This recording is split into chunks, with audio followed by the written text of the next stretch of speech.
الو. بله سلام علیکم. سلام علیکم. علیکم سلام. میبخشید ما یک مهاجر هستم. ما همین مسئله برق نیو که برق خدا میدونه که دیگه مردم تاجیک با سری میبینم. ما همین مسئله همین وای گفتنی بدم بخشش ده که دایره امروزه وای شما میبرم. مسئله همین توی و معرکه و همین مرده و زنده و با اینه پیشنهاد ابلهانه نوشه و او حیران میشم. این نکاح کردن نخود که دختر یک کس برن در اچرژدن دولتی نکاح کنن. او مردک خوار داره، اپا داره، دادر داره. مثلا ما 13 نفریم. بله. این 13 نفر خدا بشکر همه ما اویله داریم. زن داره، شوهر داره، کلین داره. میشه 26 کس. بله. با هر کدامی وای خدا بشکر دوتایی سه‌تایی فرزند داره. بله. جمع اویله خودمان 120 نفره. من حیران میشم که چه در توی میگه 60 کس خیرات کن. یعنی اومدن تو دسترخوان مردم یا کنترل میکنن که شما 2 کس بیاید که 10 کس بیاید. یک ابلهی و یک بیعقلی.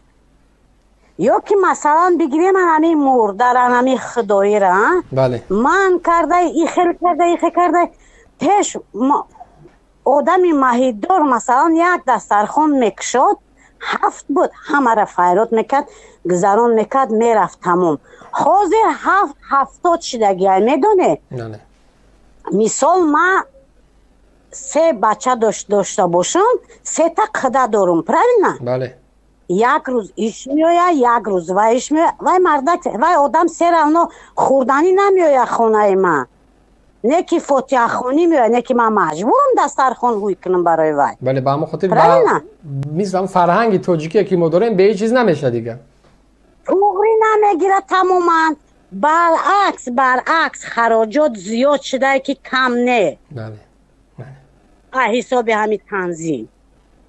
نه با همین بدبختیش همین از ابجوگی همین تنظیم با برای مردمی کم بیزاید است آخه. یک رئیس توی میکنه 1000 تا رئیس دیگه میره شکم شدن.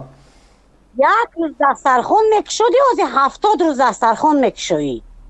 بله. مطمئن باش اپا که مطمئن باش که وکیلای ما تو همین درجه فکر کردگی نیستن نداشتن فهمید چه که میره فکر بکنه.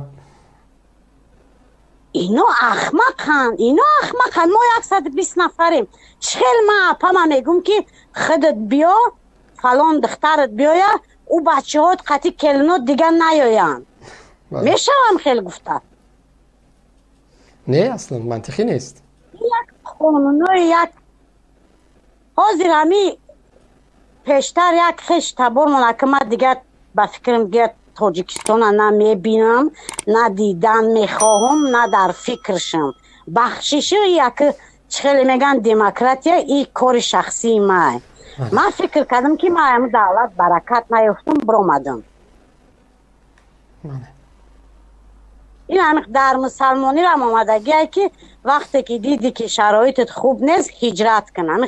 پیامبر خدا هجرت کرده بود. برای پیامبر بود هجرت کرد. امر پروردگار شد هجرت کرد از یک منطقه به منطقه دیگه. برای همین من همه چیز قبول کردم. من مقصد مسلمانم. من نمیگم که من آدمی بسیار در دین سخت. من نمیگم این گپا برای که هر یک قدم گشتگی ما خودش گناه هایوزه.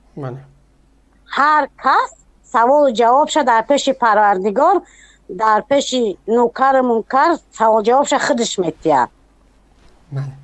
بگذار همه خیل باشه نه که همه قانونای ابلهانه که حاضی یا میبرارن.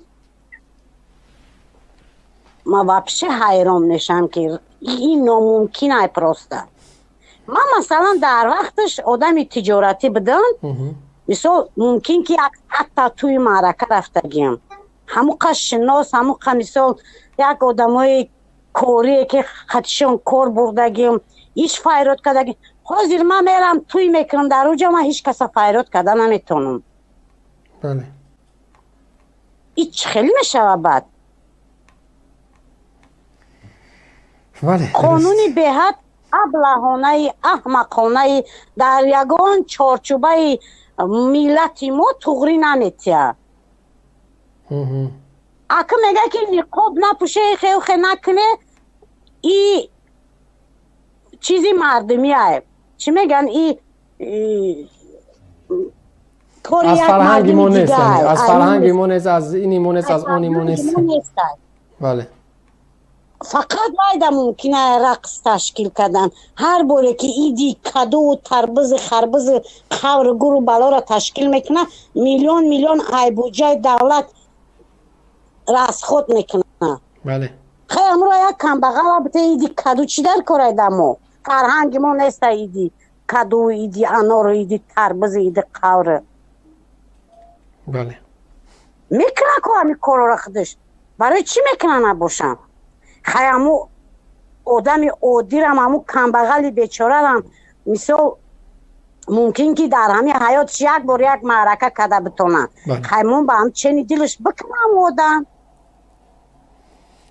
سلامت باشه پا او مثال اناناسی کیوی و بنان نمیمونه در دسترخوانش همه چنی خودش میمونه بگذار همو آدم ها بیان همو خرسندشو نکنن همو بشینن یک گپ خچو نگپ زنن در همو معرکه میاد دیگوی مردم خبر میگیره با چور احمق دیگر اروی میکنه چند قگب خبر دیگه پیشوی ملت معظمی فلان بهمدان موجه دیگه نقدر روزش شده که از یادش کده نمیتونم دیگه. بله بله زنده باشین اپا سلامت باشین. رحمت همین مسئله هم گپ زنید. حتما تشکر زیاد خدا نگهدار.